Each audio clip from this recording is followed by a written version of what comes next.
అందుకోసం మీరు ఎదురు చూడాల్సిన అవసరం లేదు. ఆ కారణాల కోసం అయితే కనుక చెప్పడానికైతే సిద్ధంగా ఉండకూడదు.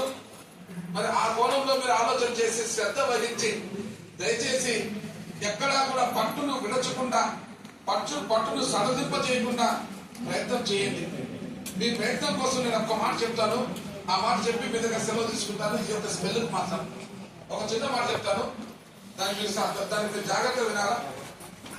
ఏమమ్మా, ఈ ప్రపంచంలో పక్షులు గూడు ఎందుకు కట్టుకుంటాయో ఒకసారి నాకు సెలవిస్తారా?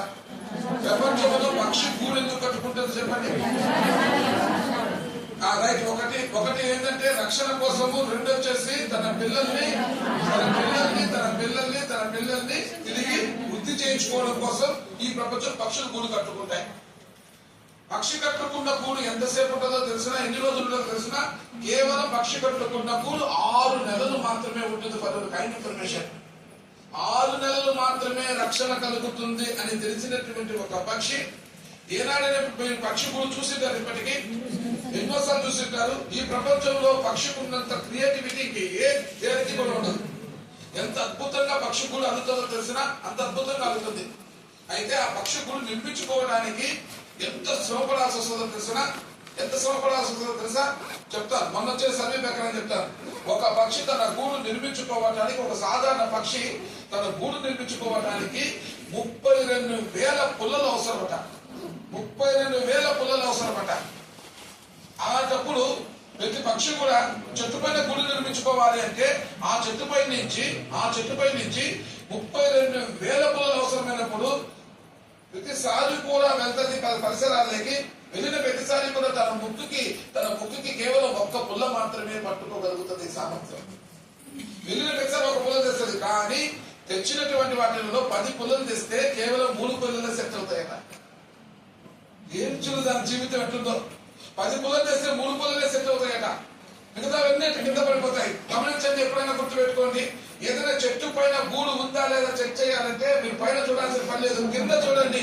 కింద కనుక పుల్లలు పడ్డాయంటే ఖచ్చితంగా పైన పక్షి గూడు ఉన్నట్టే లెక్క. ఎన్ని పుల్లలు రాలిపోతాయో తెలిసినా సెట్ కాక. అలాంటి 32,000 పుల్లలు తెరవడం కోసం ఎన్ని వేల సార్లు అది పరిసరాలకు పోయి దాని రెక్కల కష్టం చేసి అన్ని సార్లు అన్ని పుల్లలు తెచ్చి ఆ గూడు నిర్మిస్తే ఆ గూడు కాస్త కేవలం 6 నెలలు మాత్రమే ఉంటుంది. 6 నెలల రక్షణకే అంత రెక్కల కష్టం చేసింది ఆ పక్షి. 6 నెలల రక్షణకే అంత రెక్కల కష్టం చేస్తే 100 ఏళ్ల జీవితానికి నువ్వు ఎంత కష్టం చేయాలి? నువ్వు చేసేది ఒక కష్టమా? నువ్వు చేసేది ఒక పోరాటం. పక్షికున్న జ్ఞానం మనకుంటే చాలు. 6 నెలల రక్షణ కోసం పక్షి అంత కష్టం చేసిందమ్మా. రెక్కల కష్టం, తన బిడ్డల కోసం, తన ఫ్యామిలీ కోసం. పక్షికున్నటువంటి జ్ఞానం మనిషిగా మనకు లేదంటవా. కాకపోతే మనం ఏంటంటే మనకు సోర్సెస్ ఎక్కువ ఉన్నాయి కదా అనేటువంటి ఆలోచన ఉంటుంది. ఇదే ఒకే ఒక సోర్స్ అయినప్పుడు, ఆ సోర్స్ ఒకటే అయినప్పుడు, ఆ సోర్స్ కోసం ప్రయత్నం మనము తప్ప ఇంకొకటి చేయకూడదు అని అన్నప్పుడు మనకు తప్ప ఇంకొకటి రాదు. జాబ్ తెలుసా?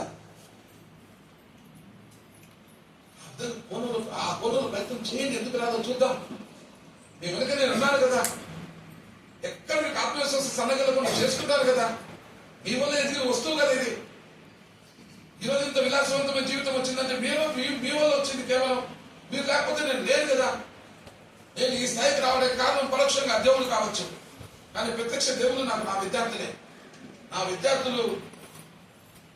విద్యార్థులు అంటే మీరనేటువంటి వాళ్ళు. మీరు ఇక్కడ ఉన్నారంటే దానికి కారణం మీకు జన్మనిచ్చిన అమ్మా నాన్న. ఆ అమ్మా నాన్న కళ్ళల్లో సంతోషం చూడడం కోసం, మిమ్మల్ని నడిపించడం కోసం నేను సర్వశక్తులు ఉంటుతాను. ఏం చేస్తారేమో నాకు తెలియదు, కానీ నువ్వు ఏమైనా అయిపో, నాకు సంబంధమే లేదు. అమ్మా నాన్న కళ్ళల్లో ఆనంద బాష్పాలు రావాలి.